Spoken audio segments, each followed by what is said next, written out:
She had a big hit with Ain't No Love, Ain't No Use. It's Melanie Williams. Sub.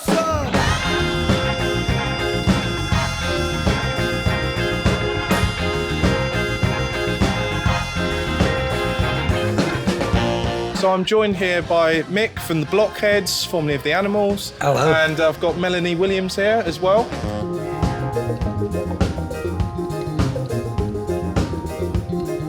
How's it feel to be playing with the Blockheads on Ian Dury's birthday? It would have been his 82nd birthday. It's the wonderful thing about music. You never know where you're going to end up. And I would never have dreamed that one of the most iconic bands, that I would have the honour of guesting with them. So all I can say is thank you for having me. Thank you, Melanie. Thank you. Hit me with your rhythm stick. Hit me. And did you always love them?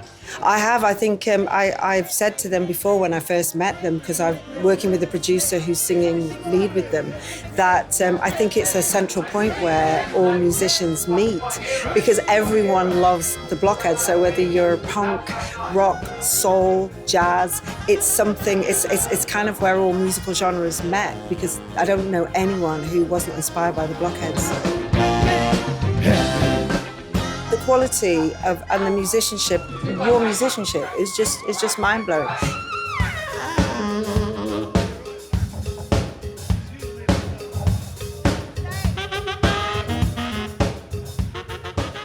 It's just absolutely inspiring to hear real music played, but still so cool.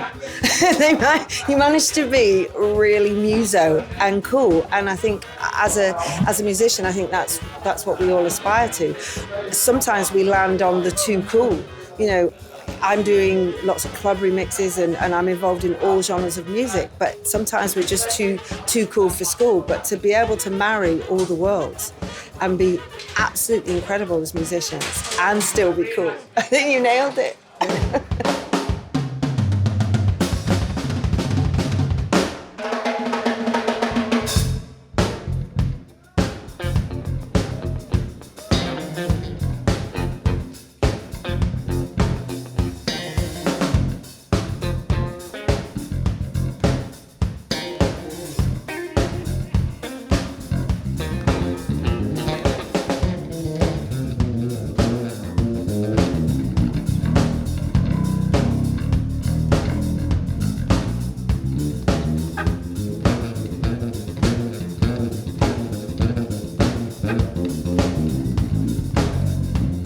Well, I think part of the charm of it is that you're genuine, aren't you?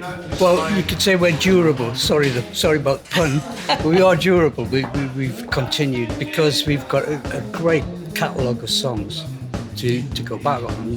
Ian was a wonderful writer. You know, used to blow you away when he'd come through to write some music to that, and you get a bit of a lyric. You'd get the intro, you'd get the middle eight, you get the chorus shape. You do this thing, but you very rarely heard the full lyric until you were in the studio. Yeah, and it was always a line that just cracked everybody up. You know, he's always playing that role, very creative all the time. And he was always quite rebellious, wasn't he? Oh yes, yeah. He's what you'd call an handful at times. Well, I mean, some of the lyrics, I know Spasticus Autisticus is obviously somewhat autobiographical, yes. Talking about his struggles. Yeah. But also he went full in on Blackmail Man.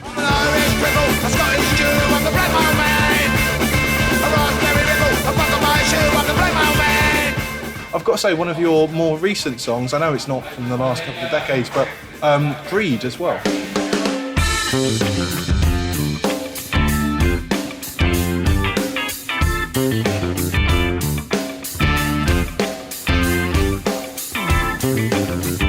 Yeah, that album that's from, that was a sort of conceptual album. I sort of predicted what was going to happen, really. Sort of. Keep the people happy, let them have their fun, and maybe they won't notice the damage that you've done. Not intentionally, but just looking around it, we sort of comment on, you know, things that are happening, social matters. obliquely, if you want. And it was all starting to happen then. There was going to be trouble in the future. So, and we put it all down to greed. And that's what it is. You know, it doesn't matter how much they have, they want more.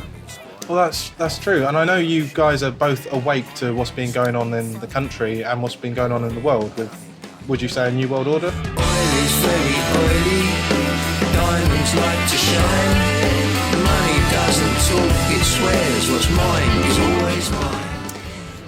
Oh, yes. Well, I mean, the slow creep, yeah.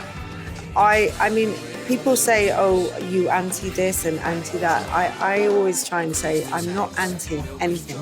I am pro-choice. I'm just pro the freedom to be in touch with your own, am I allowed to say bullshit detector, and make the decisions that you want to make. And yes, I have had some major challenges with the career I do, and I was told that I wouldn't be able to perform unless I, for example, took the vaccine, and I did manage to say that I didn't want to, and that I would find other ways to make everybody feel comfortable. But that wasn't the road I wanted to take, and if necessary, I would not have the jobs that I was being offered. I was willing to not do them rather than be controlled. And people say, but I have to, I have no choice. And I am very compassionate to people who feel they have no choice, but I always think there's always a choice. Even if someone's got a gun to your head, you can still choose, you know, to, I don't know, battle that bullet or whatever. I personally would rather do that than be controlled. Well, it's like a new religion, isn't it? Well, music essentially is a healer. It's a healer. And even in the 60s, that's what it was doing. It was healing a generation, a post-war generation, their offspring, their kids. And it was a healing thing. The 60s was just a blossoming of that healing music, that effect that music has. It's been hijacked now. It's been hijacked, well and truly hijacked. And it's not healing at all. In fact, it's disease-ridden, as far as I'm concerned. Well, and the word disease, I think every word is a spell, isn't it? Yeah, dis-ease is actually dis-ease in the body. It's been music has been moved to sell product.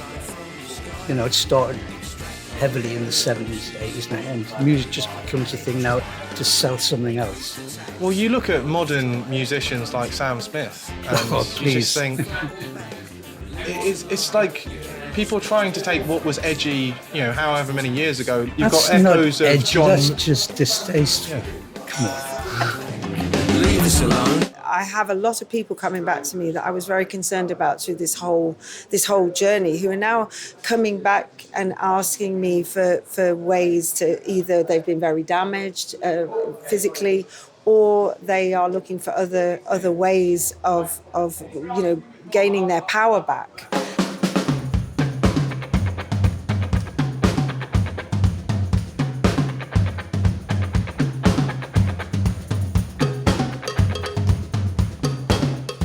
They feel very hoodwinked. So I suppose I see myself as a bit of a bridge.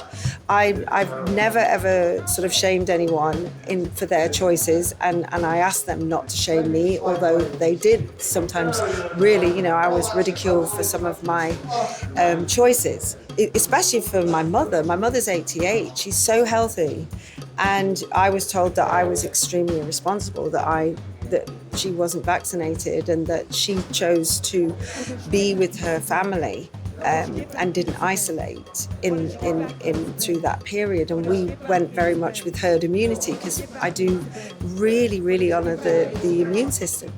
The immune system is an amazing thing. Reasons to be cheerful, part 3. My method is to build the immune system and find methods to do that. Obviously, that's my choice, and if you want to choose something else, that's fine. It's one of your natural rights, being in England. Yeah. The great thing is that a lot of people who are now coming back to me, though, because I didn't shame them at the time. I said, look, I'm just concerned. You choose your way, I'll choose mine. A lot of people are coming back to me now and asking for some of the resources that I have. And I have some amazing resources with people such as Sue Roberts. Reasons to be cheerful, part 3. Reasons to be cheerful, part 3. Reasons to be cheerful, part 3. Reasons to be cheerful, 1, 2, 3. I'm talking about really conscious doctors and health practitioners who have a worldwide network who are exchanging information and are genuinely concerned for the well-being and health of people, not just profits. And they actually, they are in a peer group, a worldwide peer group. And lots of them were thrown off. They were on #1 best-selling lists of, the best doctors in the world, and they were all thrown off. Some of the most cited in the world. They went in a year. They went from being the most credible doctors to being complete nutters. Because they refused to read from the script. Yeah, because they didn't. That was horrendous what they did. Yes. Horrendous what they did, and they devastated lives, careers, everything. Yes. And no one's accountable, apparently. Reasons to be cheerful, part 3. Reasons to be cheerful, part 3. Reasons to be cheerful, 1, 2, 3. And Mick, one last thing I wanted to ask you is you faced some difficulty because of this as well. I know you were in the animals. Yeah, I was travelling the world. What happened with that? Well, it was just difference of opinion. They all said, we've got to all be vaccinated to go and continue this. And I said, well, you have to do it without me. And that was it. I lost that gig, but it was time. So I don't regret it at all. So they broke up the animals over this? No, the animals were just a continuation of what the original animals were. I think there was Alan Price had left. That was the start of the dysfunctional band. And back in '65, I got a chance to play with the animals. And then 35 years later, when the guy who replaced me died, they came back to me and said, will you? And that was 20 years ago. So for 20 years, I'd just taken that role in the animals around the world. I mean, they had a massive catalogue everywhere. Everybody knows their songs. I've got a T-shirt, I never want to get on a plane again. Forget it.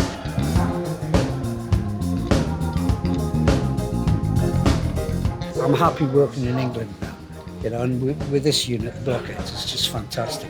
It's like, we're all having a great time and it pays the gas bill. Brilliant.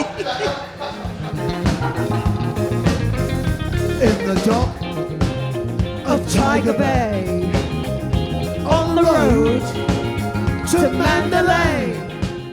So what's your advice to any new musicians who are coming up right now, who are being cancelled, being censored? What's your advice to them? Keep going. I think there's always a choice. I know no matter what, I think that it's very important to follow your heart and what's really in your soul. A couple of times I was signed to a label. I had a big album coming out and they asked me not to mention that I was very connected with David Icke. He'd actually asked me to play Brixton Academy on one of his talks, and I said I'll have to do it after this album. I said I'll okay to the label. I will wait. You're so freaked out about this album coming out, and it's never worked for me. That album didn't do anything, and I always felt that any time I've ignored my true self, it's never paid off for me. So I would say stick to who you really are. Beautiful.